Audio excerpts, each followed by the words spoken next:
Triple R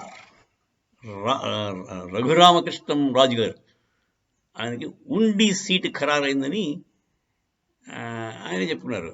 కాకపోతే sitting MLA Ramaraju అని అతను ఉండేవాడు. అతను 2 times నుంచి కూడా గెలిచాడంట. ఆయనకి ఇవ్వట్లేదని చెప్పి కట్టతడి పెట్టాట. ట్రిపుల్ ఆర్ ఏమంటాడంటే, నన్ను స్పీకర్ కింద చూద్దాం అనుకుంటున్నారు తెలుగుదేశం వాళ్ళు అంటాడు. ఈయన కానీ స్పీకర్ అయితే సరదాగా ఉంటుంది, మంచి రసపట్టులో ఉంటుంది. ఈయన మంచి స్పీకింగ్లో మాటకారి కదా, మాటకారి కనుక ఈయన స్పీకింగ్లో ఎక్స్పర్ట్ కనుక స్పీకర్ కింద పెట్టేస్తే ఇంకా రోజు అసెంబ్లీ ఒక ఎపిసోడ్ కింద తెలుసుకోవచ్చు. సరదాగా ఉంటుంది నా ఉద్దేశం, అంతకంటే తప్పేం లేదు. అంటే రసకందాయంలో పడుతుందని అంటున్నాను, అంతకంటే ఏం లేదు. అతను కొంచెం మాట దురుసుతనం ఎక్కువ, నోటి దోలు అంటారు కదా, అది ఎక్కువ గురువుగారికి. సో దానివల్ల కొంచెం ఇబ్బందులు కూడా కలుగుతాయి. సరే, స్పీకర్ కింద పెడతాను, కింద అతన్ని చూద్దాం అనుకుంటున్నాడు చంద్రబాబు అని చెప్పి ఆయన ఉండి సీట్ నాకు ఇచ్చారు అని చెప్పి ఆయన అన్నాడు. అంతో పాపం ఈ రామరాజు గారు ఉన్నారు కదా, ఆయన కొంచెం బాధపడ్డారు. పబ్లిక్లో కొంచెం కంటతడి పెట్టారట. దాంతో మళ్ళీ చంద్రబాబు నాయుడు దగ్గర రిక్వెస్ట్ వెళ్ళి, ఈయనకి ఎంపీ సీట్ ఇస్తే బెటర్ కదా, మన ట్రిపుల్ ఆర్ గారికి విజయనగరం ఇక్కడ ఎంపీ సీట్ ఇచ్చేస్తే పోతుంది కదా అని అనుకుంటున్నారట.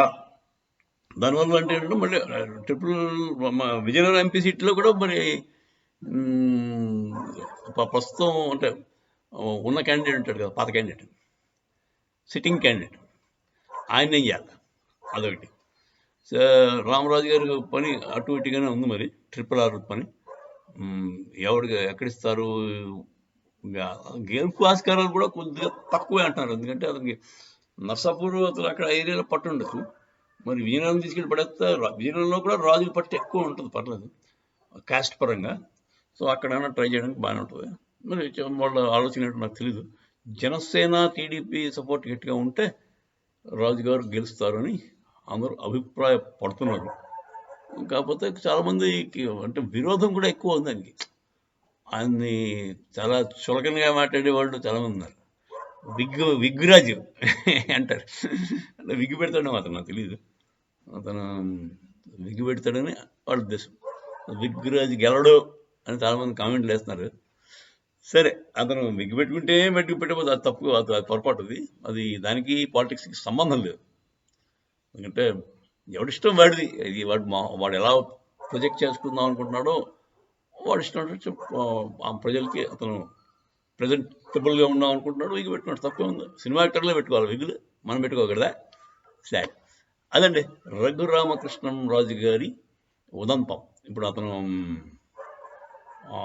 ఎక్కడిస్తారో ఇంకా కూడా తేలలేదు. అతను పెద్ద చంద్రబాబు నాయుడికే పెద్ద సమస్యకి వచ్చినాడు.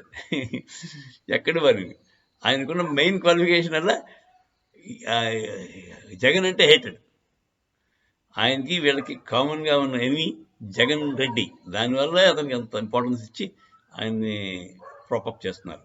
కాకపోతే అంతకంటే అతని అది చేసిన ఘనకార్యాలు ఏమి నాకు కనపడలేదు, ఎక్సెప్ట్ జగన్ తిట్టడం తప్ప ఇంకో అతను సాధించిన ఘనకార్యాలు ఏమీ కనపడలేదు, పొలిటికల్గా కానీ పర్సనల్గా కానీ. నాకు తెలుసు, మీకేమైనా తెలిస్తే మీరు చెప్పండి.